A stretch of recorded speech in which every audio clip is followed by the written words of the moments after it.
في عام 2015 نشر المؤرخ أحمد كمالي مقال في جريدة الأهرام عن تجارة الوثائق التاريخية وتجريف الذاكرة الوطنية. في الحقيقة الموضوع كان جديد وغريب في هذا التوقيت، وهو كان بيتكلم على تجربته الشخصية في هذا الموضوع. ازاي بقى؟ كان بيتكلم على ان في سنة 1999 شهد السوق المصري للوثائق، وعلى فكرة سوق منتعش جدا والتجارة فيه بملايين ويمكن بمليارات كمان. شهد ايه بقى؟ شهد انه ظهر 8 طن ورق. ال8 طن ورق دول هم عبارة عن وثائق وعقود وأوراق نادرة جدا لأرشيف المحكمة المختلطة. طب ايه أهمية أرشيف المحكمة المختلطة تحديدا؟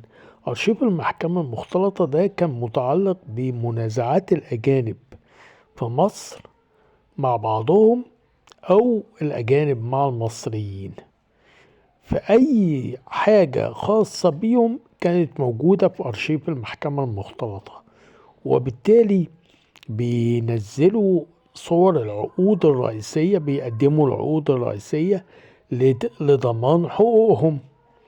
وبالتالي حجم الأوراق الخطيرة جدا اللي كانت موجودة في هذه الوثائق غير طبيعية. طيب انهالت ان في دول سارعت بان هي تشتري بشكل غير طبيعي، لان في دول كانت بتأكد من خلال هذه الوثائق ملكيات لأفراد فيها عاشوا في مصر. في الحقيقة الموضوع خطير جدا. ويستحق ان احنا نرجع نتكلم عنه مرة تانية ومرة تالتة ورابعة، ونعرف ليه اصلا المحكمة المختلطة وهي تبع ايه دلوقتي، ليه نزلت الاوراق والوثائق الهامة دي هين واتباعت بالكيلو ليه. ده موضوع في منتهى الخطورة يمس الامن القومي المصري. كان معكم المؤرخ احمد كمالي، ويا ريت نصحصح كده شوية ونناقش هذه القضايا المهمة جدا اللي بتثبت أشياء مهمة جدا خاصة بينا.